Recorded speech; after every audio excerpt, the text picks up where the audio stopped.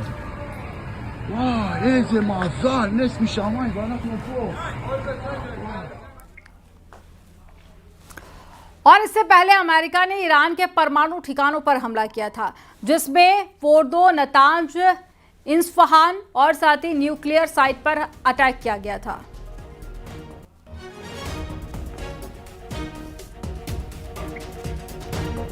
दो तस्वीरें आपके सामने हैं। ये तस्वीरें आप देखिए, रात की तस्वीरें। पहली तस्वीर में आप देखिए तबाही का मंजर आपको दोनों ही तस्वीरों में नजर आएगा।